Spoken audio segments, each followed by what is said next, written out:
እሺ እግዚአብሔር ይመስገን። አንድ ሰው ነኝ። ሰላም እንዴት ነህ ብትለኝ ደስ ይለኛል። እሺ እንዴት ነህ? ደህና ነህ? ስለ ክርስቶስ ትንሣኤ እያወራህ ነበርና እና ክርስቶስ የምርም ተነስቷል። እሺ ስለ መነሳቱ ማስረጃ ልስጥህ። ጥያቄውን በደንብ ያዳምጡኝ።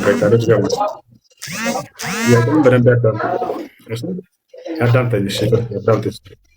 ኢየሱስ ክርስቶስ ከሙታን ካልተነሳማ ስብከታችን ከንቱ ነው፣ እምነታችንን ውሸት ነው ብሏል ጳውሎስ አይደል? እንደሱ ካለ የክርስትና እውነተኝነት የመጀመሪያው ትልቁ ማስረጃ አድርጎ ከሆነ ኢየሱስ ክርስቶስ ከሙታን ሲነሳ ያየው አንድ የሐዋርያ ምስክር አለ ወይስ? ክርስቶስ ሲነሳ መላእክት አይተውታል። ጥያቄው ኢየሱስ ክርስቶስ ተነስቷል ብለው የጻፉላቸው ሐዋርያቶች ከሐዋርያቶች መካከል ኢየሱስ ክርስቶስ ከሙታን ሲነሳ ያየው አንድ የሐዋርያ ምስክር አለ ወይስ? ሐዋርያ ነው የፈለከው? ክርስቶስ ሲነሳ ያየው መላእክት አለ። ከዛ ደግሞ ለመላእክት ደግሞ ተነግሯቸዋል። ኢየሱስ ክርስቶስ ለሶስተኛ ጊዜ ልድገመው፣ ተነስቷል ብለው የነገሩን ሐዋርያቶች የዓይን ምስክሮች ናቸው ተብለው ሲነገርላቸው የነበሩ ከሐዋርያቶች መካከል አንድ ሐዋርያ ኢየሱስ ክርስቶስ ከሙታን ሲነሳ ትንሣኤ ሲያደርግ ያየው ሐዋርያ አለ ወይስ? ማለት ያንተ ጥያቄ ከተነሳ በኋላ ማለት ነው መነሳቱን ያውቃሉ ነው ወይስ ሲነሳ እዛው ነበሩ ወይ? ግልጽ አድርገው። ትንሣኤ ሲያደርግ ሲነሳ አይተውታል ወይ ሐዋርያቶች? መነሳቱን ያውቃሉ፣ እንደተነሳም ያውቃሉ፣ ያምናሉ። ነገር ግን ሲነሳ አብረውት አልነበሩም። እንደዚህ ይሄ ትክክለኛ ዲያቆን ይሄ ነው። በቃ ኢየሱስ ክርስቶስ ከሙታን ሲነሳ ትንሣኤ ሲያደርግ ያየው አንድ የሐዋርያ ምስክር የለም። ስለዚህ ተነስቷል ብለው የጻፉ ሁሉ ተቀባይነታቸው ውድቅ ሊሆን ነው ማለት ነው። ብዙ ጊዜ እንዳልኳችሁ ነቢዩ ሙሐመድ ሰለላሁ ዐለይሂ ወሰለም በተወረደላቸው ቃል ላይ አልተገደለም አልተሰቀለም የሚለውን ያዩና ክርስቲያኖች እንዴት ከ600 ዓመት በኋላ የመጣ የዓይን ምስክር ያልሆነ ሰው አልተገደለም አልተሰቀለም የሚል መጽሐፍ ይዞ ስለመጣ እንቀበላለን። የዓይን ምስክሮች እያሉ ብለው ነገሩን። እነሱ ሐዋርያቶች ግን ተነስቷል ብለው ጽፈዋል እኮ ከሙታን ተነስቷል ትንሣኤ አድርጓል ብለው ጽፈውልናል ይላሉ። በጣም ጥሩ። የነቢዩ ሰለላሁ ዐለይሂ ወሰለምን ላለመቀበል የጋረዳችሁ ወይንም ያገዳችሁ ከ600 ዓመት በኋላ ስለመጡ ከሆነ ስቅለት ከተባለውና ትንሣኤ ከተባለው ነገር በኋላ እርሳቸው የሉምና በቦታው ያሉ ምስክሮች አሉንና ካላችሁ ተነስቷል ብለው ከጻፉ ሐዋርያቶች አንድ ሐዋርያ የዓይን ምስክር ሆኖ የተገኘ የለም። ወፍ ያ ነው። እንደሱ አይደለም ማለት ለምሳሌ እንዳልከው ምንም አይነት ምስክር ባይኖር ለምሳሌ መቃብሩን ሄደው አይተውታል። እነ መቅደላዊት ማርያም ሄደው መቃብሩን አይተውታል። ሲያዩት በመቃብሩ ኢየሱስ ክርስቶስ ከተቀበረበት የለም። ስለዚህ እያለቀሱ እያለ መላእክቱ ምን ብለዋል? የተሰቀለውን ክርስቶስን ትሻላችሁን? እነሆ እንደተናገረ ተነስቷል ብለው ነገሯቸው። እነሱም ሄደው ለሐዋርያት የምስራች ነግረዋቸዋል። ያ ማለት ቢያንስ እንኳ ምስክር አለ፣ እንደተነሳ የሚያውቁ መላእክት ነግረዋቸዋል። አንድ እሱ። ሁለተኛ ደግሞ ከተነሳ በኋላ ለሐዋርያት ተገልጾላቸዋል። አሁን ተነስቷል ብለው እኮ እነሱም ተናግረዋል። መላእክቶቹም አዲስ ነገር አይደለም። እንደ ጳውሎስ ተነስቷል ብለው የጻፈ የለም አይደለ ዲያቆን? እንደ ጳውሎስ የክርስቶስን ትንሣኤ አብዝቶ የጻፈ የለም አይደለ? አሁን ተነስቷል መናገራቸው ሳይሆን ጥያቄው ሲነሳ ያየው ሐዋርያ ነው የተባላቸው። መላእክቶችም ቢሆን ሲነሳ አይተነዋል የሚል ነገር አይደለም። ከሙታን መካከል ስለምን ትፈልጉታላችሁ? እርሱ ተነስቷል ብለው ተናገሩ። ምንም አዲስ ነገር የለውም። ጳውሎስም ልክ እንዲሁ ተነስቷል ብሎ ጻፈ። ሲነሳ ያየው አንድ ሐዋርያ አለ ወይ ነው። ሐዋርያማ ይሁን የፈለገ ፍጥረት ይሁን አይደለ? ያ ነው። ስለዚህ ክርስቶስ ከሙታን ሲነሳ ያየው አንዲት የሐዋርያ ምስክር የለም። ተነስቷል ብለው ጽፈው ከዚያ ያንን የዓይን ምስክር አለ ወይ ብለን ሂደን ስናይ ወፍ የለም። ነቢዩ ሙሐመድ ሰለላሁ ዐለይሂ ወሰለምን አንቀበልም የዓይን ምስክር ስላልሆኑ ከ600 ዓመት በኋላ ስለመጡ፣ ነገር ግን ተነስቷል ብለው ጽፈውልን ሂደዋል ሐዋርያቶች። እነርሱ የዓይን ምስክር ናቸው። ውሸት ነው። ሲሞላው የነበረ ነገር ሁሉ ውሸት ነው። አንድ ሐዋርያ የዓይን ምስክር ሆኖ የጻፈ የለም። ወፍ ክርስቶስ ከሙታን ሲነሳ ያየው የለም። እሱን አንተ ነህ ያልከው። ማለት አሁን በደንብ ልታዳምጥ የሚገባው ነገር ምንድነው? ክርስቶስ ተነስቷል ብቻ ብለው አይደለም የተናገሩት። ምክንያቱም ተገልጾ ታይቷቸዋል። እንደውም ቶማስ ምንድነው ያለው? ሲያርግ እሷ በዕለቱ አልነበረም እና ክርስቶስን ካላየሁት አላምንም አለ። ልክ እንዳንተ ማለት ነው። ካላየሁት አላምንም ሲል አንተ ቆይ ዲያቆን ተው እንጂ አትናደድ። ልክ እንዳንተ ምናምን አንተ ለምሳሌ ምናምን እያልክ ወደ እኔ አትዙር። በቃ እዛው መጽሐፍን ችለህ እምነትን ለማብራራት ሞክር። እሺ አሁን ለምትጠይቀው ጥያቄ ራስህን የመለስክልኝ። ሲነሳ ያየው ሐዋርያ የለም ወፍ አልከኝ። ወደ መላእክቶች ለመሄድ ፈለክ። መላእክቶችም ሲነሳ አይተነዋል አላሉም። ተነስቷል አሉ። የዓይን ምስክር ሊሆን አይችልም። አሁን ጥያቄው ቀጣዩ ምን መሰለህ? በዚሁ ጋር በተያያዘ ያነሳው ነገር አለ። ሐዋርያቶቹ ከዚያ በኋላ ነው አይደል የመጡት? ተነስቷል ምናምን ከተባለ በኋላ ነው ተነግሯቸው በስማ በለው ነው ሐዋርያቶች የሰሙትና የጻፉልን ማለት ነው አይደለ? ማን ነው ታዲያ የነገራቸው ለዚህ ነገር መነሳቱን ክርስቶስን? ክርስቶስ መነሳቱንማ እነ መቅደላዊት ማርያም አዩ፣ መላእክት ተናገሯቸው። ሄዳችሁ ለደቀ መዛሙርቱ ነገሯቸው አሏቸው። ሄደው ተናገሩ። ሄደው መቃብሩን አዩ። በመቃብሩ የለም። በጣም ጥሩ። ስለዚህ እሱ ብቻ አይደለም። ስለዚህ ሐዋርያቶች ያን የሰሙት ከመግደላዊት ማርያም ነው ማለት ነው አይደለ? ሄዳ መግደላዊት ማርያም ተነስቷል ብላ ነገረች። ነገር ግን እዚህ ቦታ ላይ ምን መሰለህ? ሄዳ በምትናገር ጊዜ እንደተነሳ ሐዋርያቶች ቅዠት መስሏቸው ነበር አልነበረም? አላመኑም ነበር አይደለ? ቅዠትም መስሏቸው ነበር የክርስቶስ መነሳት ሲነገራቸው አይደለ? አይ አስተውሏል። መንፈስ ቅዱስ ከወረደላቸው በኋላ ክርስቶስ ተነስቶ ሞቶ እነሳለሁ፣ ቤተ መቅደሱን አፍርሶት በሶስተኛው ቀን እነሳለሁ የሚለውን ስላስታወሱ ቅዠት አይደለም፣ ተገልጾላቸው አውቀውታል። አንድ ጥያቄ ናለ። ምን ይላል መሰለህ? እኔ አሁን ጥያቄ እየጠየኩኝ ያለሁት ተነስቷል ከሙታን ብላ ሄዳ ስትነግራቸው የነገረን ትንቢት ተፈጸመ ማለት ነው ከማለት ይልቅ፣ ምክንያቱም አስተምሯቸው ከሆነ ከዚያ ፊት ማለት ነው የሄድን ነገር ከማለት ይልቅ ምን ነበር እነሱ ምንድነው ይሄ የክርስቶስ መነሳት ተብሎ ሲነገራቸው ቅዠት መስሎ ታይቷቸው ነበር አይደለ? አላመኑምም ነበር ሐዋርያቶች አይደለ? ወይስ ተሳሳትኩ? እነሱ ፍጹም ስላልነበሩ በጊዜው ሄደው ለማየት ሞክረዋል። ሄደው ሲያዩት ደግሞ የለም ከመቃብሩ ሄደው ሲያዩት ምናምን አለ። ጥያቄ የክርስቶስ መነሳት ሲነገራቸው ጊዜ ቅዠት መስሎ ታይቷቸው ነበር አለ ሐዋርያቶች? አይ ቅዠት የሚል ነገር የለም አለ። አሳይ ማስረጃ መጽሐፍ ቅዱስ ይዛል ይዣለሁ። በቃ ልንገርህ። በቃ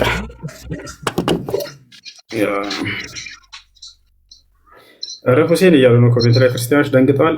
የምነግራቸውን ሁሉ እኔ ከራሴ እንዳቸናገርም እንዳሳያቸው ሉቃስ ወንጌል ምዕራፍ 24 ቁጥር 11 ሉቃስ ነው። ሉቃስ 24 11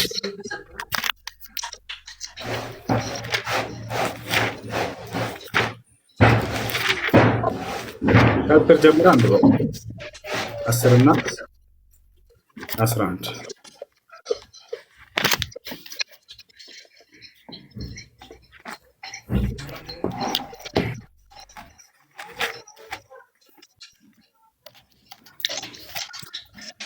እስከዛ ማንበብ ትችላለህ። እያወጣሁ ነው።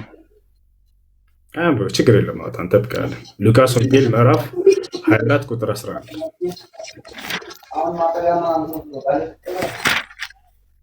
እሺ ሉቃስ ወንጌል ምዕራፍ 24 ከቁጥር 11 ነው ያልከው? ምን ይላል? አንተ የጻፍከው እንዳካል ላኔ አልጻፍኩም፣ ግን መጽሐፋችሁን ስለማታነቡት ነው። አሁን 24 11 ምን ይላል? ይህም ነገር በፊታቸው እንደ ተረት መሰላቸውና አላመኗቸውም። ጴጥሮስም ተነሳ፣ ወደ መቃብርም ፈጥኖ ሄደ። ዝቅ ብሎም በተመለከተ ጊዜ በፊታቸው ለብቻው ተቀምጦ አየ፣ የሆነውንም እያደነቀ ተመለሰ ይላል። ትክክል ነኝ። ያውና ምን ይላል? ይህም ቃል ቅዠት መስሎ ታያቸውና አላመኗቸውም ይላል። ምን ሞቶ ተነስቷል እኮ ኢየሱስ ብለው መጥተው ሲነግሯቸው ማለት ነው። አያቸው አይደለ? ከላይ ጀምሬ ላንብብላችሁ ከአንድና ማንብበው። ነገር ግን ከሳምንቱ በመጀመሪያው ቀን ያዘጋጁትን ሽቶ ይዘው ከእነርሱ ጋር አንዳንዶቹ ወደ መቃብሩ እጅግ ማልደው መጡ። ድንጋዩንም ከመቃብሩ ተንከባሎ አገኙት። ገብተውም የጌታን ኢየሱስን ሥጋ አላገኙም። እነርሱም በዚህ ሲያመነቱ እነሆ ሁለት ሰዎች የሚያንጸባርቅ ልብስ ለብሰው ወደ እነርሱ ቀረቡ። ፈርተውም ፊታቸውን ወደ ምድር አቀርቅረው ሳሉ እንዲህ አሏቸው፣ ሕያውን ከሙታን መካከል ስለምን ትፈልጉታላችሁ? ተነስቷል እንጂ በዚህ የለም።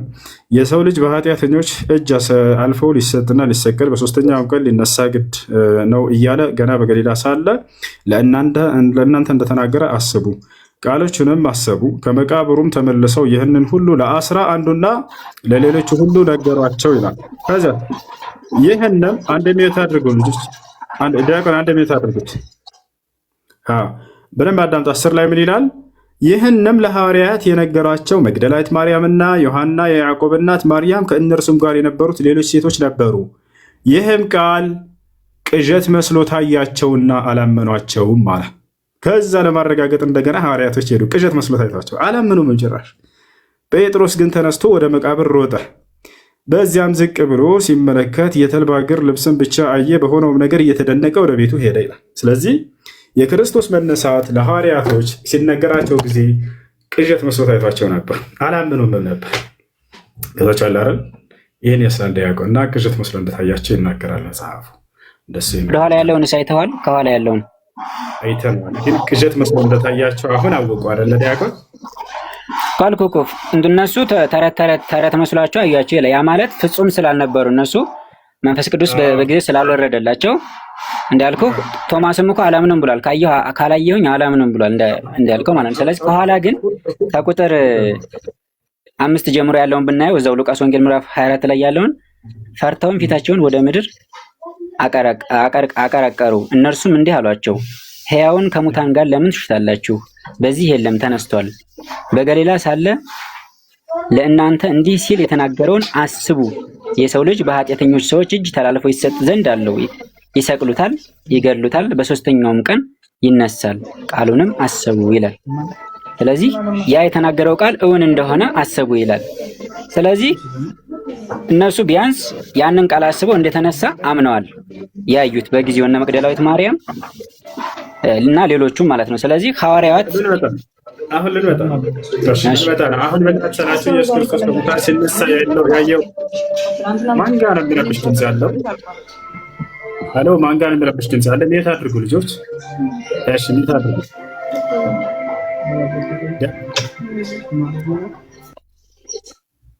ሜት አድርጉ። እሺ፣ አንደኛ ኢየሱስ ክርስቶስ ሲነሳ ያየው አንድ የሐዋርያ ምስክር የለም ከዚህ የምትረዱት ነገር ግን እነ መግደላዊት ማርያም ሄዱ። ከዚያ በኋላ እነሱ መጥተው ሲነግሩ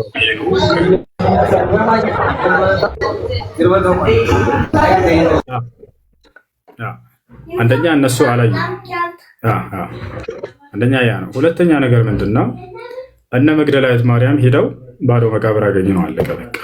ከተሻለ እንጂ ሲነሳ ያየው ማንም የለም። አሁን በዚህ ጉዳይ ላይ በስቅለቱ ጉዳይ ላይ እንደሚገርማችሁ ተገደለ ከሚለው ታሪክ ከዛ በፊት ጀምሮ ተሰቀለ ተነሳ እስከሚለው ድረስ እንዳለ ውስግብግብ ያለ መጽሐፍ ሆኖ ታገኛላችሁ። አንደኛ ሲነሳ ያየው አንድ የሐዋርያ ምስክር የለም። አንደኛ እሱ ነው። ሁለተኛ ነገር ምን መሰለ?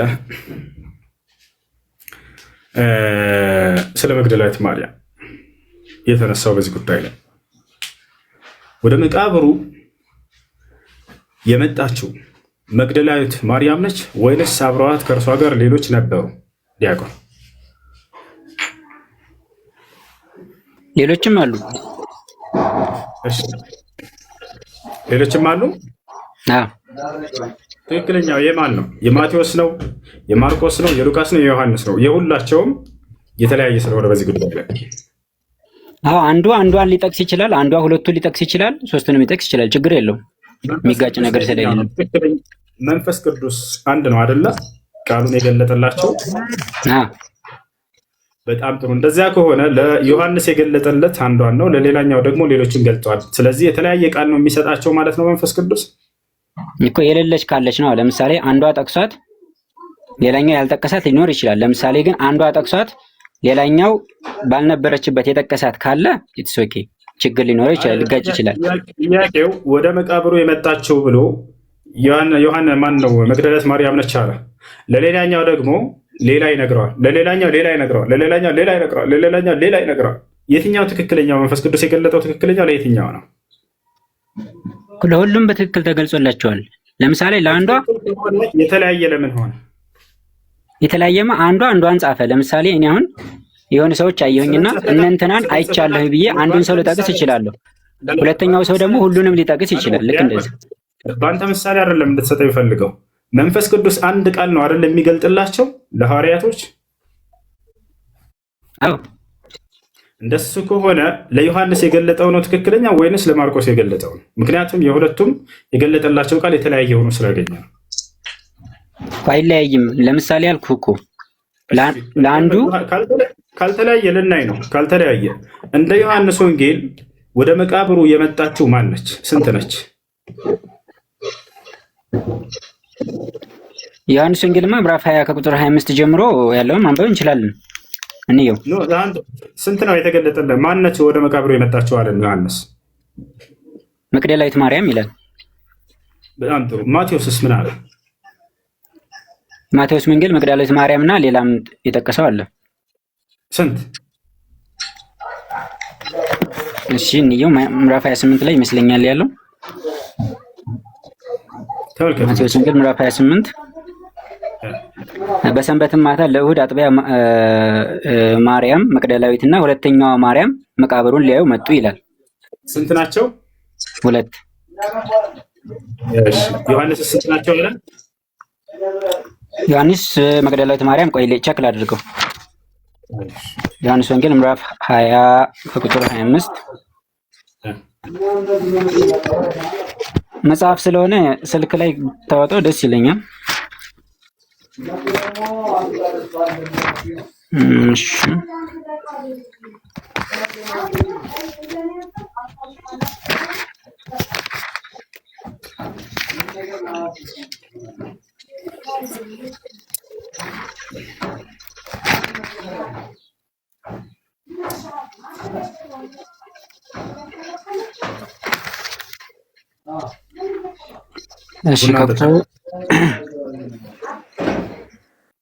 እሺ እሺ ማርያም ግን ከመቃብሩ በስተውጭ እያለቀሰች ቆማ ነበር ይላል። ስለዚህ አንዲት ማርያም ነው የሚጠቅሰው፣ መቅደላዊት ማርያምን ነው የሚጠቅሰው። እሺ ስለዚህ ዮሐንስ አንዲት ማርያም ነች የመጣችው አለ። ገብቶሃል አይደል? የመጣችው ማርያም ነች። ማቴዎስ ደግሞ ሁለት ናቸው አለ። ማርቆስ ደግሞ ሶስት ናቸው ይላል። ሉቃስ ደግሞ ብዙ ናቸው አለ። መንፈስ ቅዱስ በትክክል የገለጠው ለየትኛው ነው? አንድ ቃል ነው የሚገልጠው መንፈስ ቅዱስ ብለናል። ለዚህ ለዮሐንስ መጥቶ ማርያም ነች የመጣችው አለ። ለማቴዎስ መጥቶ ደግሞ አይ ሌላም አለች አብራ ነው። የትኛው ትክክለኛ? ምንም የሚጋጭ ነገር የለውም አልኩህ እኮ። ለምሳሌ አንዷን ነጥሎ ቢጽፍ አልኩህ ለሁሉም፣ ምክንያቱም ሁሉም ስለሄዱ ሁሉንም እናምናቸዋለን። አራቱን ወንጌል የጻፉትን እናምናቸዋለን። ምክንያቱም ለምሳሌ ዮሐንስ ያልጻፈውን ሉቃስ የጻፈው አለ፣ ሉቃስ ያልጻፈውን ዮሐንስ የጻፈው አለ። የሄደችው ማን ነች? ሁሉም ለምሳሌ ሉቃስ ወንጌል ላይ ምንድነው ማቴዎስ ወንጌል ላይ የጠቀሳት ሁለቱን ነው አይደለ? ለምሳሌ ሳይሆን ይኸውልህ ዲያቆ ትክክለኛ ወደ መቃብር የሄደው ስንት ሰው ነው? ሉቃስ ዘርዝሯቸዋል፣ ብዙ አድርጎ ዘርዝሯቸዋል። ቅድም ምዕራፍ 24 ላይ የጠቀስከው ማለት ነው። ስለዚህ ሶስቱም ወይም አራቱ ሄደዋል ማለት ነው። አንድ ናት የሄደችው ወይስ አይደለችም? አንድ ብቻ አይደለችም የሄደችው። አንድ ነች የሄደችው ወይስ አይደለችም? አይደለችም። ዮሐንስ ወንጌል ምዕራፍ 20 ከቁጥር 1 ጀምረህ አንብበው። እሺ ቆይ መጀመሪያ ሉቃስ ወንጌል ላይ ያለውን ላንብብልህ። ዮሐንስ እኮ አነብልሃለሁ፣ እሱን ችግር የለውም። ዮሐንስ ወንጌል ምዕራፍ 20 ከቁጥር 1 ጀምረህ አንብበው። ላንብብልህ ላውጣልህ? ችግር የለውም፣ ቆይ አወጣዋለሁ። ምዕራፍ 20 ከቁጥር ስንት? ከቁጥር 1 ጀምረህ። ከሳምንቱም በመጀመሪያው ቀን ማርያም መቅደላዊት በማለዳ ገና ጨለማ ሳለ ወደ መቃብር መጣች። ድንጋዩንም ከመቃብሩ አፍ ተነስቶ አገኘችው። ማነች የመጣችው? መቅደላዊት ማርያም። እሷ ነች የመጣችው። እሷ ነች የመጣችው። ሌላ የመጣች አለች እዚህ? እሷ ብቻ እኮ አይልም። ታዲያ እሷ መጣለች ነው እንጂ እሷ ብቻ ናት የመጣችው አይልም። አሁን ቃላት አትለቃቅም። ቆይ ሌላ የመጣች እንዳለች ገልጿል ወይ ነው ጥያቄ እዚህ ላይ? እሷ መጣለች ይላል። ሌላ የመጣች አለች ብሎ ገልጿል ወይ ዮሐንስ? እኮ ከመቅደላዊት ማርያም ውጭ ሜንሽን አላደረገም። ያ ማለት ግን እሷ ብቻ ናት ማለት አይደለም። ያውና አሁን ዮሐንስ እንደ ዮሐንስ እንደዛፈልን ማነች የመጣችው? ማርያም ነች አለ። ሌላው ጋር ስትሄዱ ደግሞ አይ ሁለት ናቸው ይለናል። ሌላኛው ስትሄዱ አይ ሶስት ናቸው ይለናል። ሌላኛው ብዙ ናቸው እያለ ይናገራል። የመጀመሪያ ይሄ ነው። ሁለተኛ መግደላዊት ማርያም ወደ መቃብሩ ስትመጣ ጊዜ ዲያቆን ፀሐይ ወጥቶ ነበር ወይንስ ጨለማ ነበር? ጨለማ ነበር ማለት ፀሐይ ወጥቶ ነበር ወይንስ ገና ሌሊት ነው ጨለማ ነው እኮ? አሁን እኮ አነበብኩልህ እኮ ሌሊት ወጣ እኮ ነው የሚለው። ኦኬ ልብ በሉ። ስለዚህ ሌሊት ላይ የመጣችው ፀሐይ አልወጣም ነበር ስትመጣ አይደለ? አዎ በጣም ጥሩ። የትኛው ነው ሌሊት ነበር የሚለው? ፀሐይ አልወጣችው ሌሊት ነበር የሚለው ከሳምንቱም በፊተኛው ቀን አለ። የዮሐንስን ተመልከቱ። መግደላዊት ማርያም ገና ጨለማ ሳለ ወደ መቃብር መጣች ይላል። በትክክል መቼ ነው የመጣችው? ልብ በሉ። እንደ ዮሐንስ ዘገባ መቼ ነው የመጣችው? ጨለማ ሳለ ነው። ማቴዎስ ምን እንዳለ እንመልከተው። ምን ይላል? እሺ ማቴዎስ ወንጌል ምዕራፍ 28 ቁጥር 1 በሰንበትም መጨረሻ መጀመሪያው ቀኑ ሲነጋ መግደላዊት ማርያም መጣች ይለናል። እዚያው ጋር ምን አለ? በጨለማ። እዚህ ጋር ምን አለ? ቀኑ ከነጋ በኋላ መጣች አለ። የትኛው ትክክል እንዴ? ማቴዎስ ወንጌል ምዕራፍ 28 ከቁጥር 1 ምንድን ነው የሚለው? ቀኑ ሲነጋ በሰንበትም ማታ ለእሁድ አጥቢያ ማርያም መግደላዊትና ሁለተኛው ማርያም መቃብሩን ሊያዩ መጡ ነው የሚለው። አይዋ ለእሁድ አጥቢያ ያውና ምን ይላል እዚህ ጋር? ቀኑ ሲነጋ መጣች ይላል። ዮሐንስ ወንጌል ማቴዎስ ወንጌል ምዕራፍ 28 ቁጥር 1 በሰንበትም መጨረሻ መጀመሪያው ቀን ቀኑ ሲነጋ መግደላዊት ማርያም መጣች። እኔ እሱን የያዝከውን መጽሐፍ እኔ እንደዛ አይልም። እኔ የያዝኩት መጽሐፍ ምናልባት አፕሊኬሽን ስለሆነ የተሳሳተ ሊሆን ይችላል። እንደሱ ከሆነ ወደ ዋናው ወደ ግሪኩ እንመለስና ፎቶ አንስቼ ላሳይህ። ያንተን ቆይ እንዴ እሱ ሳይሆን አሁን እንትን የሚለው ወደ ግሪኩ እንምጣ ማለት ነው። ምን ይመስልሃል? ወደ ዋናው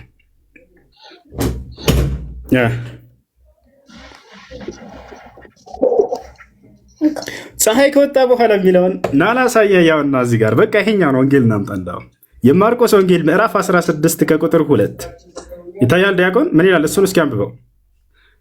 ማርቆስ 16 ከቁጥር 1 ጀምረህ ፀሐይ ከወጣ በኋላ ነው የመጣችው ቃል በቃል ያው ከሳምንቱ በፊተኛው ቀን እጅግ በማለት ፀሐይ ከወጣ በኋላ ወደ መቃብር መጡ። ያሰላም ፀሐይ ከወጣ በኋላ እዚያኛው ላይ ምን አለ? በጨለማ ነው የመጣችው አለ። እዚህ ጋር ሉቃስ ምን አለን? ማርቆስ ፀሐይ ከወጣ በኋላ ነው የመጣችው አለ። የትኛው ትክክለኛው? እሱ ማታ አያደርግም 3 ሰዓትም እኮ የሚል አለ። ይሄ የቀን አቀጣጠር ጉዳይ ነው እንጂ ፀሐይ ከወጣ በኋላ የመጣችው ወይስ ሌሊት ላይ ነው የመጣችው? እሱ የቀን አቆጣጠር ነው አልኩ እኮ ማታ አያደርገውም። ዋናው ነገር ቅድም ወደ ጠየቅ ወደ ባክ አድርግና ስለመነሳቱ እናወራ። ምክንያቱም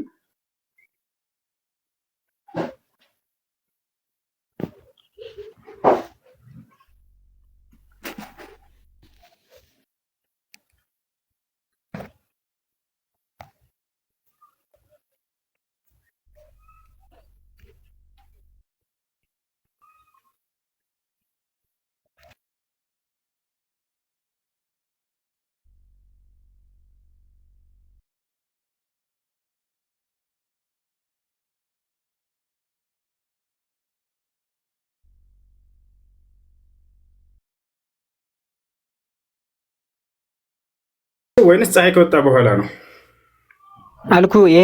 ይሄንን ተው። አሁን ወደ ሌላ እንትን እርሱ እየወጣህ ነው ማለት ነው። አሁን ስለ ክርስቶስ መነሳት ልንገርህ በደንብ አድርጌ። አልተውም አንዴ አልተውም። ትክክለኛው በሌሊት ነው የመጣችው መግደላዊት ማርያም ወይንስ ፀሐይ ከወጣ በኋላ ነው የመጣችው? የተጻፈው በሌሊት ነው የሚለው በቃ አለቅ። ደግሞ ለምሳሌ ሉቃስ ወንጌል፣ ማርቆስ ወንጌል ላይ እና ማቴዎስ ወንጌል ላይ ያሉት ቀን አቆጣጠር ላይ ታክ ከሆነ ይለያያል። ቀን ሲቆጥሩ ካላንደር ላይ ማለት ነው። ከወጣ በኋላ እያለች የተጻፈው ሌሊት ላይ ነኝ እንዴ? ማርቆስ ወንጌል ምዕራፍ 16 ከቁጥር 1 ጀምራ አንብበሽ ምን ይላል?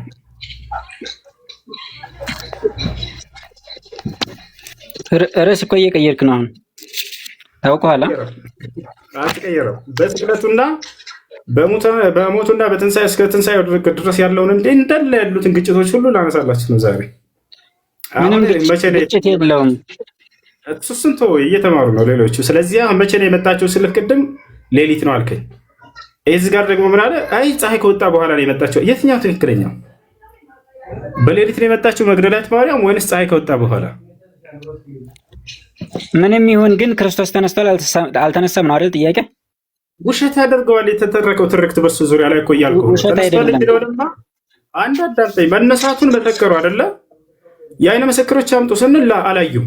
ነገር ግን እነ መግደላዊት ማርያም ላይ ተለጠፉ። ሂደው እርሷ ሂዳ መቃብሩን አይታ መታደግራቸው ለሐዋርያቶች ሂደን መግደላዊት ማርያምን ስንመረምራት እንዳለ ውሸት ብሎ ተገኘ። እርስ በራሱ ሊጋጭ መቼ ነው የመጣችሁ ብለን ስናይ አንደኛው መጣ እንደ ባሪያው ግን ሌሊት ነው የመጣችዋል። ሌላኛው መጣና ፀሐይ ከወጣ በኋላ ነው የመጣችዋል። ይህ ተቀባይነት እንደሌለውና ውድቅ እንደሚያደርገው ይሄ ነገር እንገራችሁ። ለምሳሌ ፍርድ ቤት ሄዳችሁ ልትመሰክሩ ተጠራችሁ በአንድ ጉዳይ ላይ ማለት ነው። የፍርድ ቤቱ ዳኛ መስክር ብሎ ምስክርህን ሊሰማ እጅን አጣጥፎ አንተን መስማት ጀመረ። አንተም ቆምክና በዚያ ልትመሰክር በሄድክበት ጉዳይ ላይ የተለያየ ሀሳብ ነገርከው። የፍርድ ቤቱ ዳኛ ምንድን ነው አንተን የሚልህ? መጀመሪያ ሀሳብህን አንዳርግና ና ውጣ፣ ከዚያ አንተ ለምስክር ብቁ አይደለም ነው የሚልህ። መጽሐፍ ቅዱስ እንዳለ በዚህ ጉዳይ ላይ የተነሱት አንዱ ቀን የመጣችው ይላል፣ ሌላኛው ሌሊት የመጣችው ይላል። አንደኛው መግደላዊት ማርያም ነች የመጣችው ይላል፣ ሌላኛው አይ ከእርሷ ጋር ብዙ አሉ ይለናል። ገና ብዙ ላነሳ ነው በዚህ ጉዳይ ላይ። ይሄ ገና ሁለተኛ ነው። ስለዚህ እነዚህ ምስክሮች ይዘው የመጧት ስለ መግደላዊት ማርያም ምንም በቂ የሆነ ምስክር አይደለም። መቼ ነው የመጣችው? ሌሊት ነው የመጣችው አለ። እዚህ ቦታ ላይ ስናይ ደግሞ ፀሐይ ከወጣ በኋላ ነው የመጣችው ይለናል። ማርቆስ ወንጌል ምዕራፍ 16 ከቁጥር 1 ጀምረህ አንብበው ዲያቆን ምን ይላል እኮ። ለምሳሌ ሁሉም ላይ ለምሳሌ ማለዳ እንደወጡ ይናገራል። ግን በካላንደር ደረጃ ለምሳሌ ሉቃስ ሲቆጥር፣ ማርቆስ ሲቆጥርና ዮሐንስ ሲቆጥር በእነሱ አቆጣጠር ሊለያይ ይችላል። ለምሳሌ በአንተ 3 ሰዓት ሲሆን በእኔ 8 ሰዓት ሊሆን ይችላል።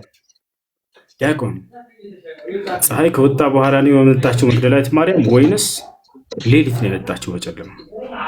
አልኩህ እኮ ሌሊት ወጥቶ ለምሳሌ ሌሊት ፀሐይ የሚወጣበት ይኖራል አልኩህ እኮ። በካላንደር ደረጃ የሚለያይ ከሆነ አንዴ መቼ ነው የመጣችው መግደላዊት ማርያም? ማልደው ለምሳሌ ማርቆስም ሲጽፍ አይተው ከሆነ ማልደው በጧት ሄደው ፀሐይ ከወጣ በኋላ ይላል የማርቆስ በእርግጥ ማለት ነው። ስለዚህ ፀሐይ ከወጣ በኋላ፣ ስለዚህ እዚያኛው ደግሞ በሌሊት በጨለማ ነው ይለናል። አሁን ሌላኛው ጥያቄ በዚሁ ላይ እሺ፣ ይሄን እንለፈው ብሎኛል፣ እንለፈው። ሌላኛው ጥያቄ በዚሁ ላይ መግደላዊት ማርያም ስትመጣ ጊዜ ከመቃብሩ ላይ ድንጋዩ ተፈንቅሎ ነው ያገኘችው ወይንስ ሳይፈነቀል ሌላ ሰዎች ናቸው መጥተው የፈነቀሉላት?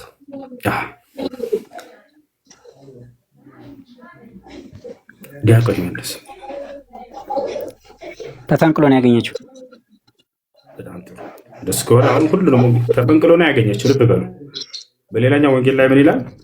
ሌላ ሰዎች መጥተው የፈነቀሉላቸው። እሱንም ልንመለከት ነው። እናንብብ። ማርቆስ ወንጌል ምን አለ? ከማን እንጀምር? ከማቴዎስ እንጀምር። ማቴዎስ ወንጌል ምዕራፍ 28 ምን ይላል?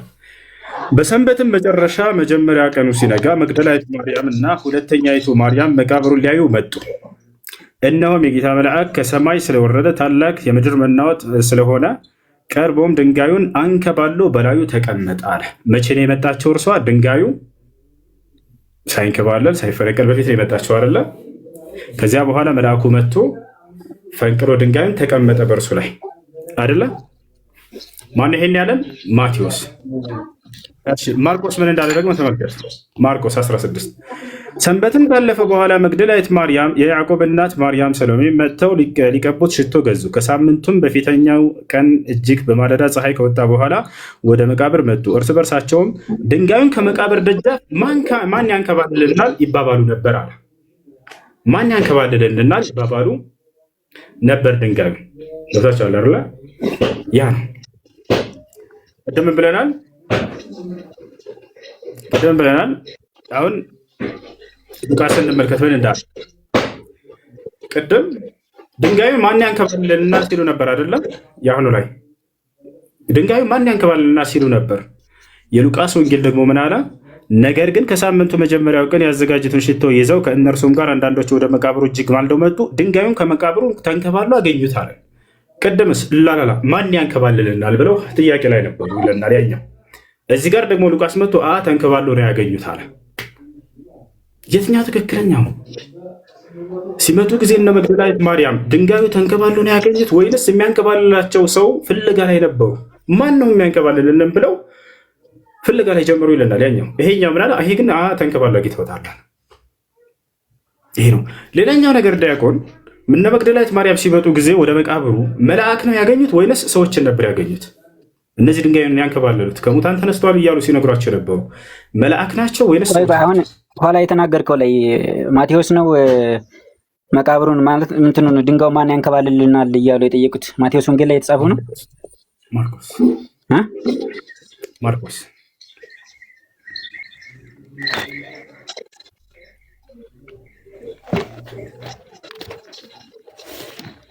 ማርቆስ 16 ያለው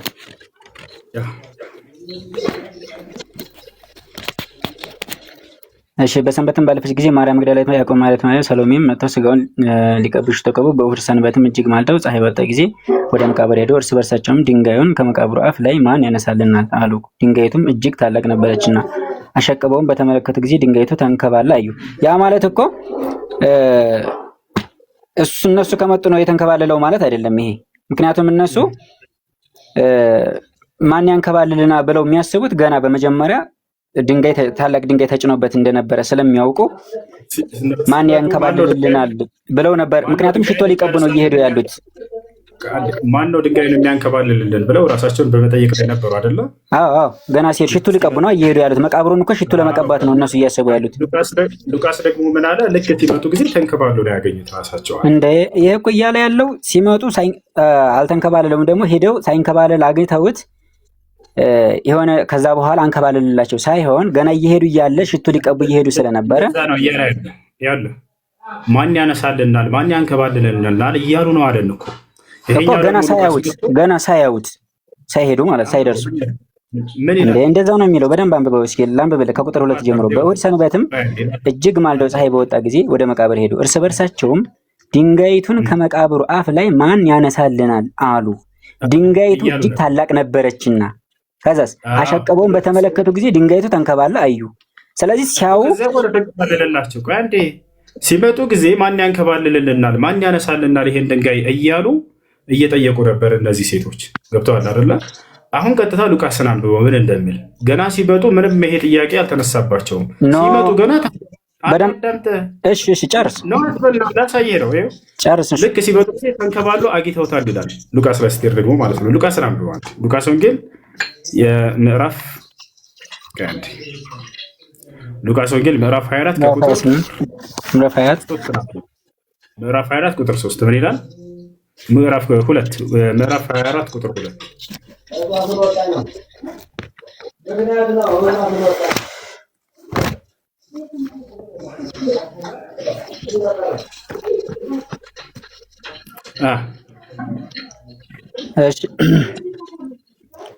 ከሳምንቱ በመጀመሪያቱ ቀን ያዘጋጀቱን ሽቶ ይዘው እጅግ ማልደው ወደ መቃብሩ ሄዱ። ሌሎችም ሴቶች አብረዋቸው ነበሩ።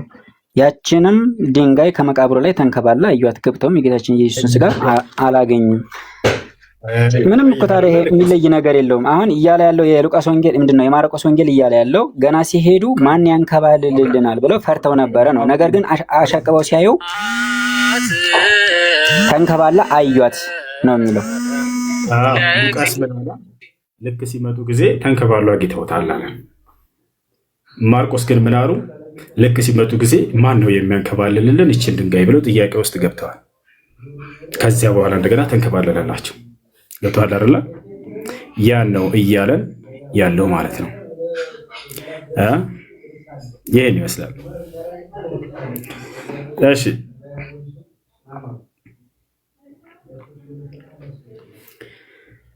ይህን ይመስላል። ዲያቆን አለ። ስለዚህ ተንከባላ አይደለም ቀድማ ያገኙት ይለናል አንዱ። ልክ ሲመጡ ጊዜ ማን ነው የሚያንከባልልልን ብለው ራሳቸው ጥያቄ ውስጥ ገብተዋል። ሌላኛው ደግሞ መጣና አይ ሲመጡ ጊዜ ተንከባሉ አግኝተውታል ይለናል። ከዛ በኋላ ቀጥታ ነው የገቡት። ይቅርታ ስልክ ገብቶብኝ ነበርና ቆይ ላስረዳ በደንብ። ምክንያቱም ዝም ብሎ ስለማይል ማለት ማርቆስ ወንጌል ላይ ያለው እንዳልከው ገና ሲመጡ ነው ማን ሊያንከባልልልን ይችላል እያሉ እርስ በርሳቸው ይነጋገሩ ነበር። ነገር ግን አሸቅበው ሲሆን ተንከባላ አገኟት። ፍራቻቸውን ነው እንጂ የሚያሳየው ማለት ድንጋዩ በመጀመሪያ ትልቅ ስለነበረ ፍራቻቸውን ነው እንጂ የሚያሳየው ከመጡ በኋላ አንከባለሉላቸው አይልም። እንደሱ ከመጡ በኋላ አንከባለሉላቸው ነው የሚለው። ልክ ሲመጣ ጊዜ ከመጡ በኋላ አንከባለሉላቸው። እስኪ ግለጠውና አንብበውሽ እያሳያቸው ነው። እንደዛ ነው እየተናገረ ያለው እኮ። እሺ ግለጠው። ሲመጡ ጊዜ ተንከባለው አይተውታል ወይንስ አላዩትም? እንደ ማርቆስ ዘግ መልስ። ከመጡ በኋላ አንከባለሉላቸው የሚለውን አሳየኝ። ዲያቆን አዳምጥ። ሲመጡ ጊዜ እንደ መግደላዊት ማርያም ድንጋዩ ተንከባሎ ነው ያገኙት ወይንስ ማን ነው የሚያንከባልልልን ብለው ራሳቸው ጠይቀዋል? ባዩት ጊዜ ተንከባሎ ነው ያገኙት። ማርቆስ ወንጌል ግን እንደዛ አይልም። ማን ነው የሚያንከባልልልን እያሉ ይጠይቁ ነበር። እሺ ክፈተው እና አንብበው። ያው ባዩት ጊዜ ተንከባሉ እንጂ ያገኙት ካዩት በኋላ አይደለም የተንከባለለላቸው።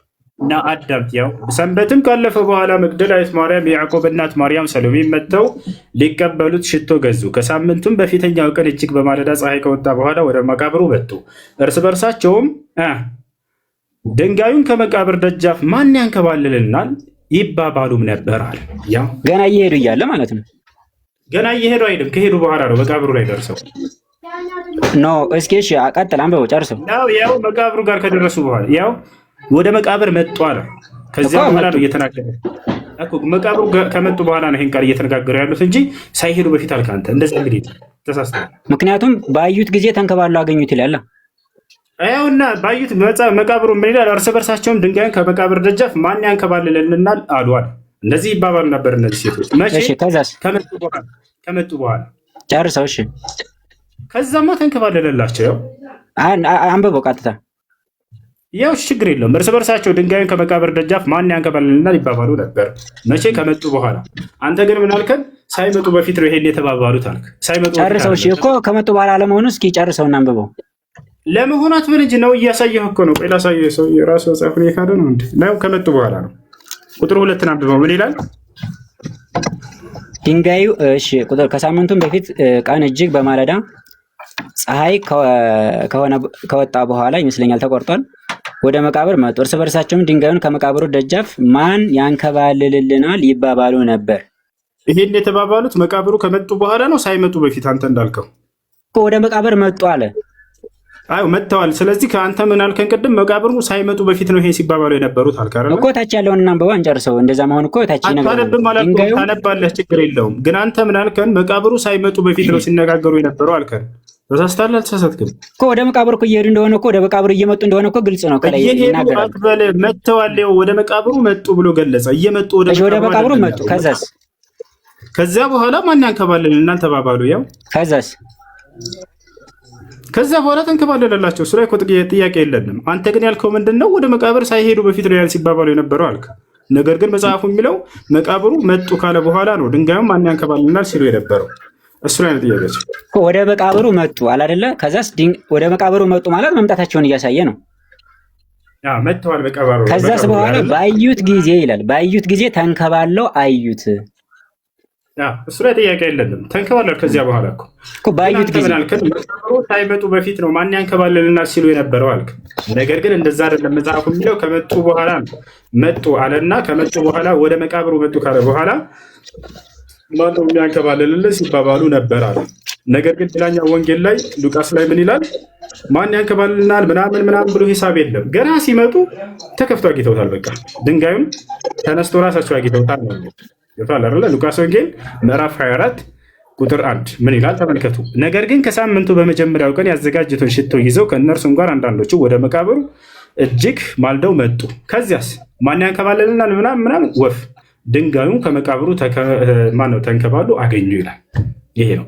አሁን ሌላኛው ጥያቄ በዚሁ ላይ እነ መግደላዊት ማርያም ወደ መቃብሩ ሲመጡ ዲያቆን መልአክ ነበር ያገኙት ወይንስ ሰዎችን ነበር ያገኙት? መላእክትን በሰው ተመስለው አይተዋቸዋል። መላእክት በሰው ተመስሎ ይላል ወይንስ መልአክ እና ያገኙት ወይንም ሰው እና ያገኙት የሚለው? ሁለት ሰዎች ቆመው አገኙ ይላል። ከዛ እነዛ ደግሞ መላእክት እንደሆኑ እዛው ይናገራል። እሺ ትክክል። የትኛው ነው? ስለዚህ መልአክ ናቸው ወይንስ ሰዎች ናቸው? ይህ ኖርማል ነው። በቃ በሰው አምሳል ለምሳሌ እነሱ ሲዋቸው ሰው መሰሏቸው፣ ነገር ግን መላእክት ነበሩ እነዛ። ምክንያቱም እዛው ላይ እነዛን መላእክት ብሎ ስለሚቀጥል ማለት ነው። እሺ ማስረጃ ጥቀስልኝ። ያው እዛው ላይ እኮ ይነግራል። እሱ ነው ራሱ ማንበብ እንችላለን። የትኛው ነው? እኔ ለምሳሌ አንደኛው ወንጌል ምን አለ መሰለህ? ሰዎችን ያገኙት አለች አለ። ማርቆስ መጣና ሰዎች ናቸው ያገኙት አለ። ዮሐንስ ደግሞ መላእክቶችን ነው አለ። እነሱ ሲዋቸው አልኩህ እኮ። ለምሳሌ ሁለት ሰዎች ቆመው አገኙ እኮ። ያንተን ማብራሪያ አሁን እዛ ጋር አናገኘም እያልኩህ ነው። አሁን ልባል አይደለ? ያንተን ማብራሪያ እናገኘው። ነገር ግን ወንጌላት ላይ የተጻፈውን ሄደን ስናይ ጊዜ እንደ ማስረጃ መላእክትን ያገኙት ወይንስ ሰው ነው ያገኙት?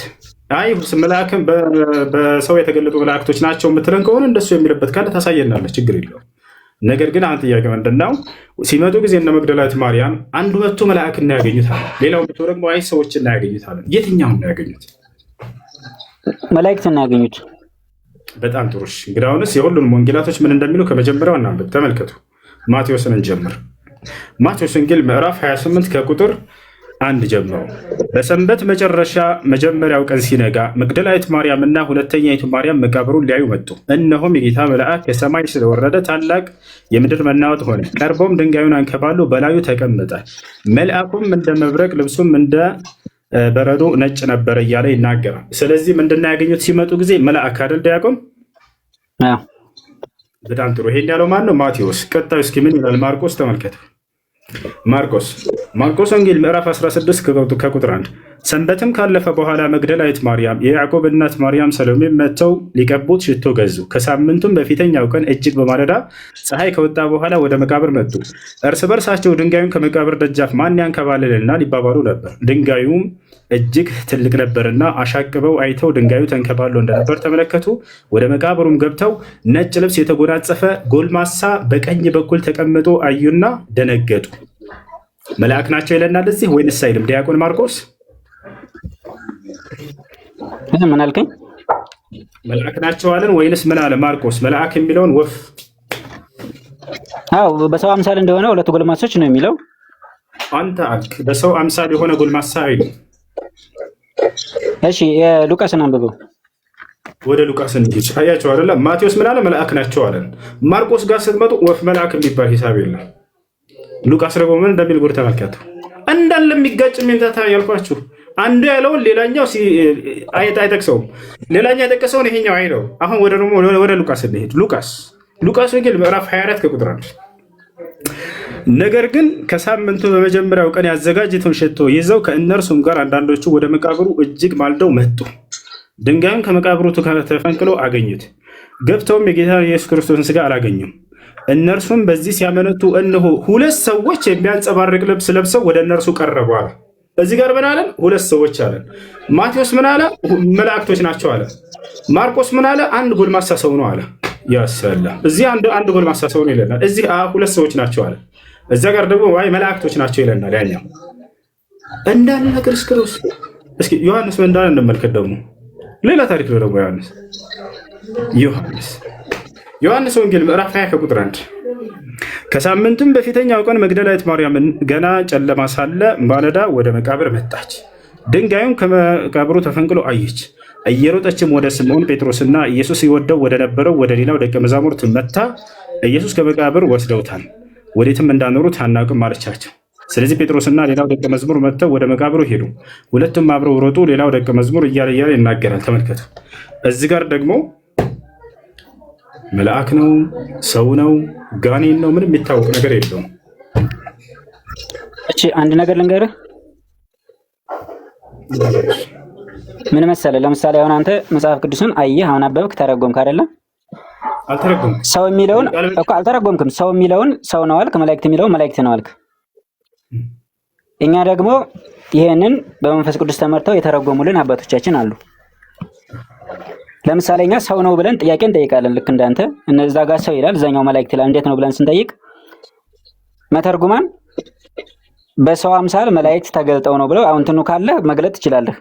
አንድምታው የዚህ የማርቆስ ወንጌልም አንድምታ የማቴዎስኑ እሱን አንድምታው ሄደህ ማየት ትችላለህ። ሰው ምክንያቱም ለአብርሃምም ተገልጾለት ነበረ፣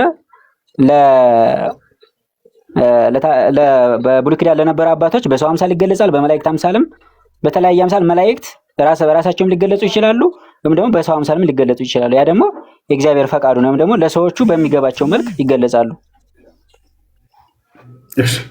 ስለዚህ እኛ እንደፈለግን መተርጎም አንችልም።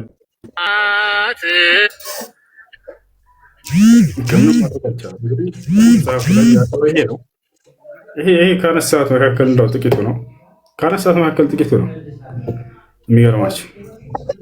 ከዛ መጣና ማርቆስ ደግሞ አንድ ጎልማሳ ሰው ነው ማለት ያገኙት። እሺ መልአክ በሰው ተገልጦ ነው አንበል፣ ግን እዚያ ጋር መላእክቶች እንደሆነ ገለጻለን። ማርቆስ ደግሞ የሆነ ጎልማሳ ሰው ተቀምጦ አገኘው አለን። እንደገና ሉቃስ መጣና ደግሞ ሁለት ሰዎች አለ። እነዚህ የነበሩት ሁለት ናቸው ወይንስ አንድ ናቸው? መልአክ ነው ወይንስ ሰው ነው? በሰው